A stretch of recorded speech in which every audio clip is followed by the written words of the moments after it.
नमस्कार, मी करण आपलं सगळ्यांचं माझ्या चॅनलवर स्वागत आहे. मित्रांनो, 2024 ची लोकसभा निवडणूक झाल्यापासून भाजपचा राष्ट्रीय अध्यक्ष कोण होणार यावर अनेक प्रश्नचिन्ह उभे राहिले होते. कारण जे पी नड्डांच्या नेतृत्वात भाजप 303 वरून 240 खासदारांपर्यंत खाली येऊन बहुमत गमावून बसली होती. वरून त्यांची संघाप्रती वक्तव्य की भाजपला आता संघाची गरज नाही, भाजप म्हणजे भगवान आहे, ज्यामुळे ही वक्तव्य भाजप आणि संघातील वरिष्ठांमध्ये माहिती नाही पण कार्यकर्त्यांमध्ये नक्कीच गोंधळ निर्माण करत होते. स्वतःचं होम ग्राउंड हिमाचल प्रदेश सुद्धा वाचवण्यात ते अपयशी झाले होते. त्यामुळे नड्डांना लवकरात लवकर अध्यक्षांसारख्या महत्त्वाच्या पदावरून काढलं पाहिजे ही अनेकांची इच्छा होती, ज्यात मी सुद्धा होतो. ज्याची सुरुवात मोदींनी नड्डांना केंद्रीय आरोग्य मंत्री करून केली. कारण भाजपचा नियम आहे की एका वेळी एक व्यक्ती एकाच पदावर राहू शकतो, ज्यामुळे नड्डांचं जाणं मंत्री झाल्यानंतर पक्क होतं. पण त्यासाठी जवळपास 1.5 वर्ष लागतील याचा विचार मात्र कोणीच केला नव्हता. कारण भाजपचा राष्ट्रीय अध्यक्ष निवडणं इतर राजकीय पक्षांप्रमाणे सोपं नाहीये. इथे त्या विशेष व्यक्तीला निवडण्यासाठी अनेक अटी आहेत, जसा की तो व्यक्ती मोदी शहांचा ऐकणारा असावा व त्याच वेळी संघाची कमांड बीजेपीवर राहावी, याकरता संघाचा स्वयंसेवकही असावा. जात, वय, अनुभव या गोष्टी तर आहेतच.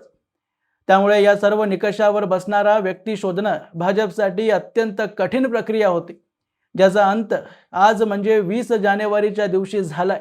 आणि 1.5 वर्षांच्या प्रक्रियेनंतर अखेर भाजपने आपला राष्ट्रीय अध्यक्ष निवडलेला. सकाळीच नितीन नबीन यांनी अमित शहा, नरेंद्र मोदी व भाजपच्या तमाम मुख्यमंत्री आणि वरिष्ठ नेत्यांसमोर राष्ट्रीय अध्यक्षपदाचा कारभार स्वीकार केला. आता ही बातमी फक्त अध्यक्षपद भाजप किंवा नरेंद्र मोदी यांच्यापुरती मर्यादित नाहीये. कारण नितीन नबीन यांचं राष्ट्रीय अध्यक्षपद स्वीकार करणं भारतीय राजकारणाला बदलवून टाकणारी घटना. एकूण 3 कारणांमुळे अमित शहांनी यांनाच राष्ट्रीय अध्यक्ष म्हणून निवडलंय. बीजेपी एक राजकीय पक्ष असला तरी आजच्या तारखेला देशातला सर्वात मोठा पक्ष आहे. काँग्रेस भाजपच्या तुलनेत कैक पटीने मागे आहे.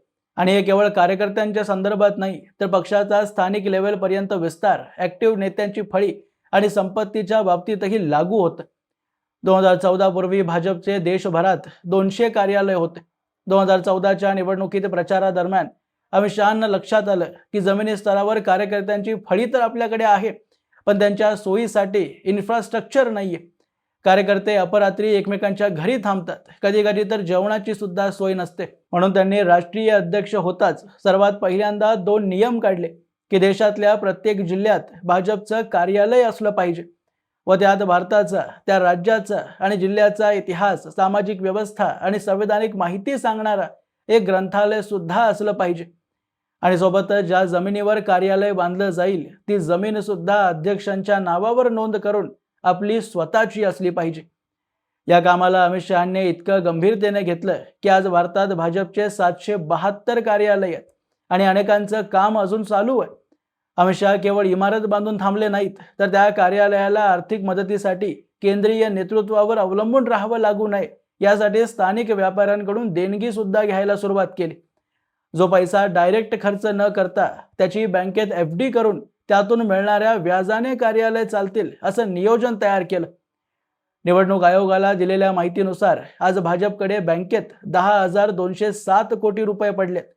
त्यामुळे भाजप राजकीय पक्ष नसून एक कॉर्पोरेट हाऊस आहे, ज्याचं लक्ष एक परिवाराला श्रीमंत करणं, एका विशेष व्यक्तीला सत्तेत आणणं नाही, तर विचारधारेसाठी जगणारे कार्यकर्ते तयार करणं, जे सत्तेत येऊन भारतासाठी काम करतात. कारण सत्तेशिवाय भविष्याला पाहता तुम्ही बदल घडवू शकत नाही. आणि ती सत्ता मिळवताना साम, दाम, दंड, भेद या सर्व नीत्या उपयोगात आणाव्या लागतात. ज्यामुळे भाजप, ज्यांची केंद्रात आणि 20 राज्यांमध्ये सरकार आहे, ज्यांचे सर्वात जास्त खासदार आणि आमदार आहेत, तो जेव्हा पक्षासंदर्भात निर्णय घेतो तेव्हा त्या निर्णयाचा फक्त पक्षावर नाही तर देशावर परिणाम होणार असतो, जे नितीन नबीन यांच्या अध्यक्ष झाल्यानेही होणार आहे. नरेंद्र मोदींनी काही महिन्यांपूर्वीच आपली 75 पार केलेली आहे. त्यामुळे पंतप्रधान म्हणून त्यांची ही किंवा पुढची टर्म शेवटची असणार आहे हे निश्चित आहे.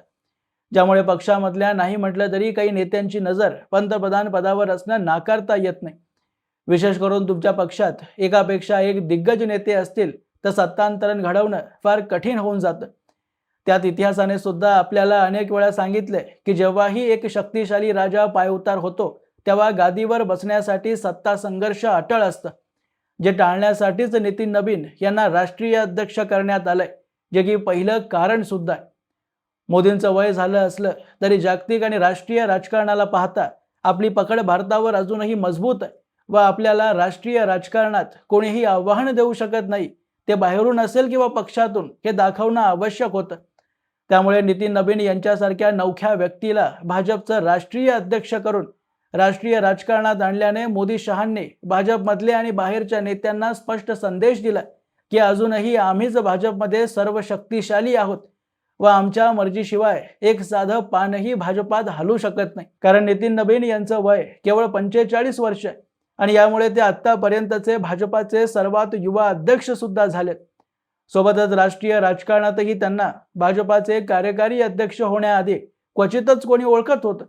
बिहारच्या बांकीपूर विधानसभा क्षेत्रातून 4 वेळा आणि पटना पश्चिम मधून 1 वेळा ते आमदार राहिलेत व कॅबिनेट मंत्री म्हणून सुद्धा त्यांनी बिहारमध्ये काम केलं.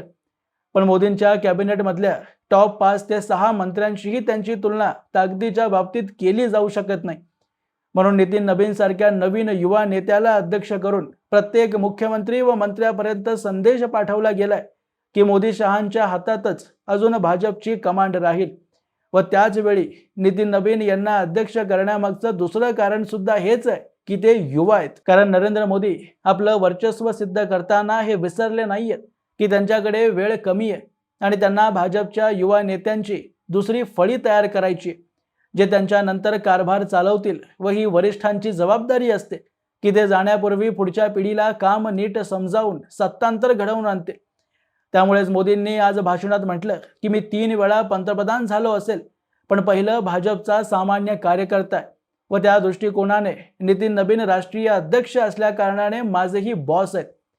हे वक्तव्य पक्षातल्या सर्वात शक्तिशाली नेत्याकडून येणं काही साधी गोष्ट नसून भारतीय राजकारणाचं भवितव्य निर्धारित करणारी आहे. कारण बहुतांश राजकीय पक्ष आज एका विशेष कुटुंबासाठी काम करत असताना तुमच्या देशातला बलाढ्य पक्ष बिहारमधल्या एका छोट्या नेत्याला प्रतिभा पाहून राष्ट्रीय अध्यक्ष करतो, तेव्हा तुम्ही जगाला दाखवत असता की तुम्ही कोणत्या दिशेला भारतीय राजकारणाला नेऊ पाहताय.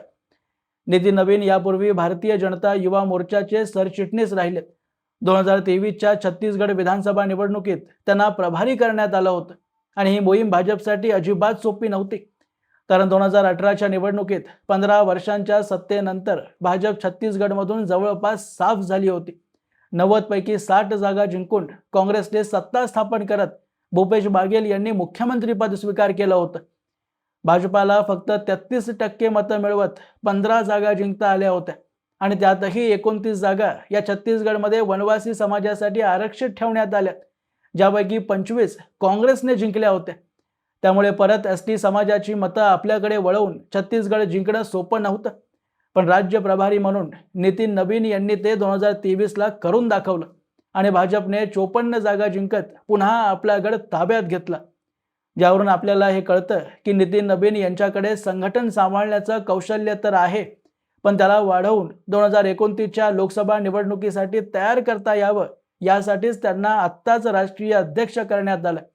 कारण येणाऱ्या काही विधानसभा निवडणुका अशा राज्यांमध्ये आहेत जे भाजपसाठी संकट निर्माण करू शकतात. आता लगेच काही महिन्यांनी पश्चिम बंगाल आणि आसाममध्ये निवडणुका होणार आहेत, ज्यासाठी मागच्या 1 वर्षापासून भाजपने तयारी सुरू केलेली आहे.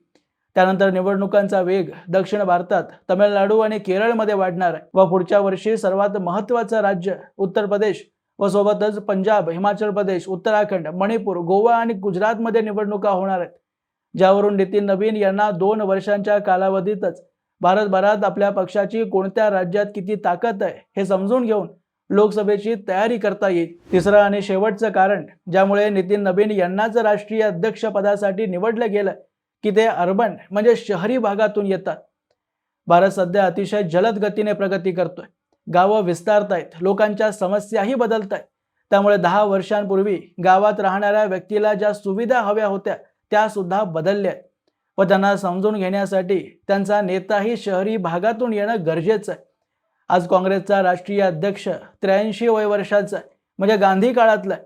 पक्ष विस्तार करण्यासाठी टेक्नॉलॉजीचा उपयोग, इन्फॉर्मेशन वॉरफेअर काय असते, मला नाही वाटत खरगे यांना याविषयी काडीचाही अंदाज असेल. राहुल गांधींना हे सर्व माहिती आहे, पण ते स्वतः अशा गोष्टींमध्ये लक्ष देत नाही. कारण त्यांना वाटतं की मोदी आणि अडाणींना शिव्या घातल्या की लोक आपल्याला मतं देतील. त्यामुळेच पहा, काँग्रेसमधले जुने नेते एक एक करून बाजूला होत आहेत आणि त्यांची जागा घेण्यासाठी काँग्रेसकडे जुन्या नेत्यांच्या कार्यक्षमते एवढेच ताकदीचे युवा नेते नाही आहेत. कारण शहा मोदींनी जे 2014 पासून भाजपात बदल घडवायला सुरुवात केली होती, ते विरोधी बाकावर बसूनही काँग्रेसला घडवता आली नाही. आणि लोकांनी हे लक्षात घेतलं पाहिजे की सत्तेत असताना नेतृत्वात बदल घडवणं खूप अवघड असतं. कारण जुने नेते सत्ता सोडायला सहजात तयार नसतात. तरीही मोदींनी महाराष्ट्रात जुन्या नेत्यांना बाजूला करून अगदी नवख्या देवेंद्र फडणवीसांना मुख्यमंत्री केलं. आणि हे फक्त एक उदाहरण आहे. आज भाजपच्या 14 मुख्यमंत्र्यांपैकी 9 जणांचं वय 55 पेक्षा कमी आणि 13 मुख्यमंत्री 60च्या खाली आहेत.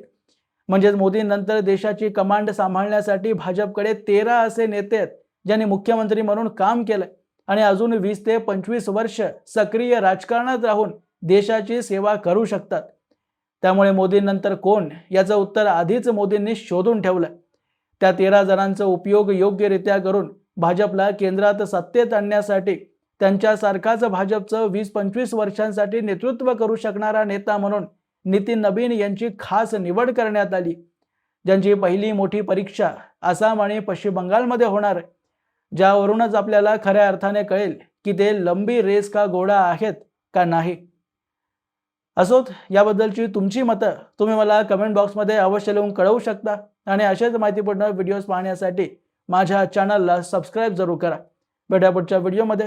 तोपर्यंत जय हिंद, जय महाराष्ट्र.